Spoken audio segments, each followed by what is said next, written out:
Season 2 kicks off in signature Frieren fashion, understated, charming, and deceptively dense with character work. The party's funds have run dry, and practical-minded Fern takes charge, steering everyone toward the nearest town to pick up work. Before they can even get there, however, the ground literally gives way beneath them, plunging the trio into a subterranean cave packed with magic-nullifying crystals. This is a masterful setup, because stripping Frieren and Fern of their magic means Stark, typically the muscle of a magic-forward party, becomes their sole protector. Things go relatively smoothly underground until a venomous apex dragon enters the picture, and Stark makes the smart call: grab both girls and run.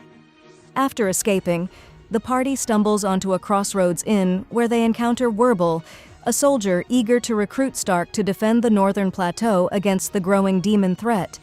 Frieren, demonstrating her surprisingly nuanced understanding of Stark's autonomy, insists the decision belongs to him alone.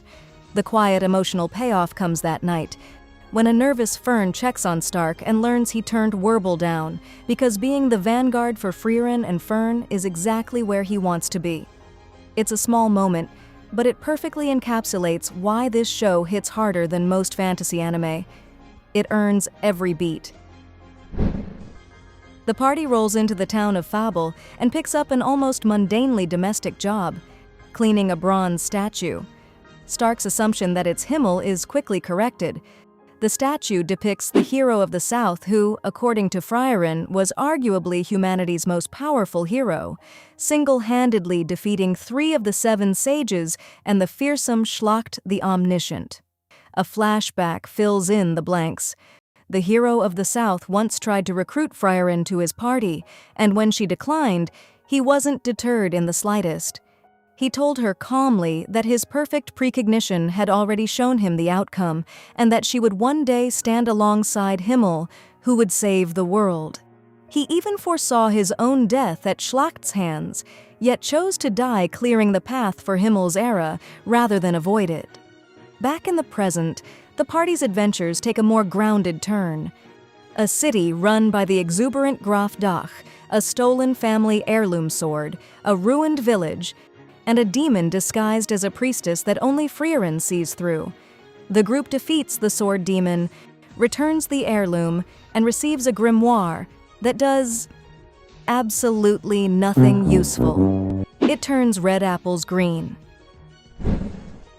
The party passes through the Etwas Mountains region, drawn by the promise of legendary hot springs, only to find the local ones have completely dried up. A local tip leads them to a hidden hot spring deep in the mountains, and while Frieren is reluctant, Stark's enthusiasm carries the day. The trek is characteristically perilous, punctuated by an encounter with a 3-headed hydra that the party dispatches with a perfectly coordinated simultaneous decapitation. When they finally reach the hot spring, it turns out to be disappointingly shallow. Stark, bless him, is just happy to share a footbath with the girls. The trio agree it was not worth the effort. This is Frieren in a nutshell. The episode then pivots to the fortress city of Heiss, where the party takes a proper break. Frieren indulges in the local hot springs, Stark finds ways to stay productive, and Fern is just bored. She tells Stark plainly that he's neglecting her and being an inconsiderate jerk. Stark, half teasing, asks her on a date, and is genuinely shocked when she says yes. Suddenly panicking, he turns to Frieren for help, who earnestly walks him through every shop and site in the city that Fern might enjoy. Fern, meanwhile, asks Frieren for advice too, decides Frieren is completely out of touch, and goes to bed nervous but oddly happy. The date is finally here, and the show plays it with perfect awkward sincerity. Fern picks her outfit carefully, does her hair, and the two set off, only to spend the first stretch of the date talking almost exclusively about Frieren, but Fern is clearly a little deflated by the end of the day. When Stark notices that she never smiled once and asks her directly if she had fun, Fern admits the date wasn't what she expected, but acknowledges genuinely that Stark gave it his best effort. The real emotional gut punch comes quietly. As the party leaves Heiss, Frieren casually shows Stark that Fern has braided her hair, something she only does when she's happy. The party then crosses into the Northern Plateau after Fern presents her first-class mage credentials at the checkpoint, and the tone shifts entirely. 3 days and 3 nights on high alert, a village stop, a powerful nearby monster, and a brutal fight that ends only when Stark restrains the creature long enough for Frieren to level it with Zoltrak. Stark grumbles about why they didn't just take the sea route. A flashback answers him. Himmel chose the Northern Plateau specifically to protect the people living there from monsters because he wanted to defend other people's homes. Even 1,000 years later, Frieren carries his reasoning with her. The trio arrives in the beer region and immediately gets pulled into a local legend. A dwarf named Fass enlists Frieren's help to recover Botschaft, an ancient and famous liquor said to have been served to emperors, sealed away by an elf named Milliard, inside a powerful magical barrier deep within a mine. Frieren is reluctant. Breaking the barrier would take 3 months of painstaking work. Fass offers 20 gold coins, and Fern and Stark sell it immediately. In a delightful flashback twist, it's revealed that Milliard actually hated the taste of Botschaft and sealed it away entirely on a whim. The barrier is broken. Everyone tries the liquor, and everyone agrees it is genuinely terrible. And yet Fass is completely at peace, because the experience of sharing it with his village made the whole endeavor worthwhile. The second half of the episode is markedly darker in tone. In the Norm Company's fortress city, Frieren is suddenly apprehended for debt evasion and essentially enslaved by the company's struggling owner. The company needs wealth to survive, and they've drafted Frieren to locate rare silver ores in a mine. What they expected to take months, Frieren accomplishes in a single day, doing 3 centuries worth of work before dawn breaks and casually walking free. The episode opens on horror. A village under siege, demons cutting through men, women, and children without mercy. One lone combatant manages to send a message before the village falls completely. This sets the stage for a new storyline as the great mage Seri dispatches the duo of Genau and Methode to investigate the massacre. They arrive at the ruins, clean up the remaining straggler demons, and find the one survivor, a man in hiding, dying. Genau comforts him, and we learn that this was Genau's hometown. The weight of that lands silently and hard. While processing the scene inside a church, the duo are suddenly surrounded. Frieren's party, who received a similar request from Seri, crashes into them. The investigation deepens. Genau identifies victims among the Noam Company's private militia, including a warrior significantly stronger than Stark. But the demon commander is still out there. By analyzing the pattern of wounds across the battlefield, the group arrives at a chilling conclusion. The demon who led the attack must have wielded 4 swords. Genau asks Frieren's party to join the hunt. The backstory fills in important gaps.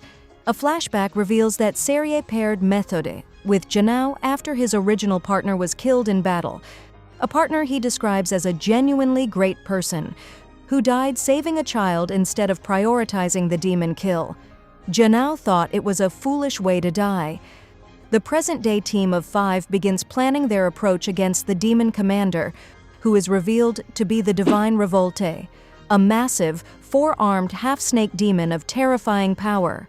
Revolte, for his part, is calm and calculating. Learning a first-class mage party is coming for him, he deduces their behavioral patterns from how humans typically grieve their dead and correctly predicts they will split up. The party obliges. Frieren, Fern, and Methode scout the nearby fortress while Genau and Stark hold position in town.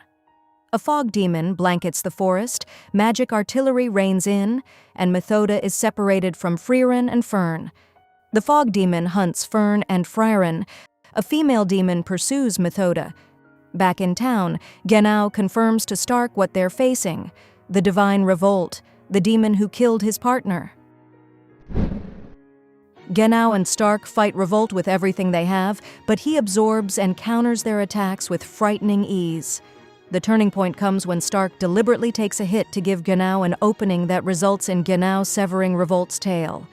With Revolte wounded, he resorts to psychological warfare, faking a child's presence on the battlefield to exploit Genau's reflexive protectiveness. The demon girl posing as the child stabs Genau through the torso, nearly killing him. He survives just long enough to cut her down in return. Revolte taunts him, calling his compassion a weakness, while a flashback shows Serie making the same critique of Genau's former partner. Genau's rebuttal is one of the season's finest moments. His partner had a magnificent end. As Revolte closes in for the kill, Stark throws himself in the way. Simultaneously, the fog battle reaches its own climax. Methode realizes Fern is losing ground and makes the brave call to fight the female demon directly while analytically dismantling the fog spell.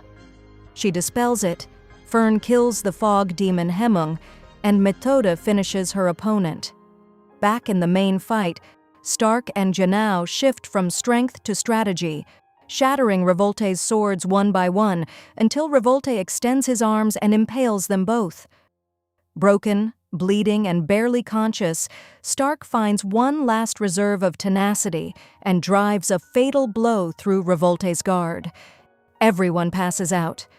Everyone wakes up to Methode's healing magic. It is a deeply earned victory. After the brutal Revolte arc, Season 2 shifts into a quieter, more reflective register. We glimpse Denken traveling alone to visit his wife's grave, a brief but evocative scene that plants seeds for later. Frieren's party, meanwhile, arrives in the Drachen region, damaged by a recent dragon attack. An elderly man hires them to eliminate a nearby nest, and after some hesitation, Frieren accepts, but only in exchange for a grimoire. Stark takes the nest head-on while Fern and Frieren provide magical support from range. When Fern asks Frieren afterward why she always insists on being paid, a flashback gives the answer. Himmel never accepted charity, explaining that making people feel indebted to their heroes was wrong. The party presses on to Lake Corridor, the Northern Plateau's vast inland sea, only to be stalled for months by severe winter weather. When the thaw finally comes, they attempt to hire a ferry, except they're broke again. The ferryman offers a deal. Bring him Himmel's memoirs from a nearby island monastery. Frieren pops the monastery's barrier, reads the memoirs herself in a private, deeply personal moment, then hands them over as agreed. The captain, recognizing her as the elf from Himmel's party, insists she keep them. The party encounters the continent's deepest canyon, a terrifying 3,000-meter chasm too wide and wind-battered to fly or jump across. Upstream, they find a solution. A bridge built by a dwarf named Gehen, constructed over centuries of solitary, devoted work. Frieren is puzzled that it isn't more famous, until the show reveals that vicious bird monsters attack anyone who tries to cross it. The party clears the nest. The nearby town, grown up around Gehen's centuries-long labor, celebrates with them. Further north, a mana-sensing wolf monster provides another dangerous job, one Fern solves brilliantly by attacking from just outside the creature's detection radius. The party camps overnight, and in the morning, Fern wakes Frieren specifically to see the holy snow crystals catching the sunrise, a sight of pure, crystalline beauty. Frieren reflects that they have finally reached an era where humans can freely explore the Northern Plateau and witness such things. The season ends with a shift to Denken, Adel, and Lernen, where Adel transfers mission intelligence directly into Denken's mind. Denken moves forward into unknown territory, and Lernen names the target waiting ahead. Macht of the Golden Land, the greatest of the 7 sages of destruction. The journey to Enda is about to get significantly more dangerous.